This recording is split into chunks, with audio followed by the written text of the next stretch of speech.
See areng tähendab tasa ja targu kasvavat võimekust tunda kõiki tundeid, sealhulgas kabu, hirmu, paanikat, seda mõtete mõtlemise vastu välja vahetamata.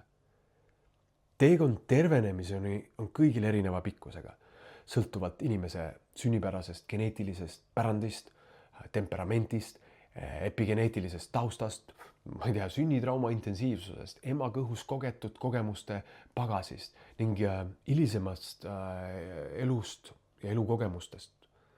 Mõni terveneb kuudega, mõni aastatega, kuid natuke kergemaks läheb aja jooksul absoluutselt kõigil. Lihtsalt töö hulk on väga erinev. See töö on suures pildis alati sama. Õppida, kasvatama, endas armastada, suutmise jõudu ehk enesekaastunnet, inglise keeles self-compassion, mis on neuroteaduslike uuringute kohaselt asi, mis aitab inimeselt turvaliselt kogeda ja tervendada ka kõige sügavamaid tundeid, mis kunagi jäid armastuseta. Teist teed oma tunnetega rahu tegemiseks pole tänaseks inimkond veel avastanud.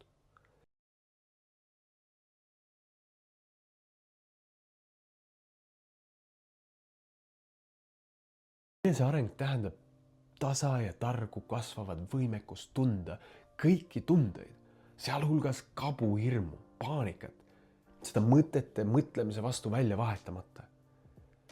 Teekond tervenemiseni on kõigil erineva pikkusega, sõltuvalt inimese sünnipärasest geneetilisest pärandist, temperamentist, epigeneetilisest taustast, sünnitrauma intensiivsusest, ema kõhus kogetud kogemuste pagasist ning hilisemast elust ja elukogemustest.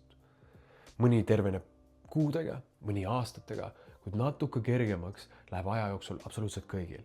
Lihtsalt töö hulk on väga erinev. See töö on suures pildis alati sama. Õppida, kasvatama, endas armastada, suutmise jõudu ehk enesekaastunnet, inglise keeles self-compassion, mis on neuroteaduslike uuringute kohaselt asi, mis aitab inimeselt turvaliselt kogeda ja tervendada ka kõige sügavamaid tundeid, mis kunagi jäid armastuseta. Teist teed oma tunnetega rahu tegemiseks pole tänaseks inimkond veel avastanud.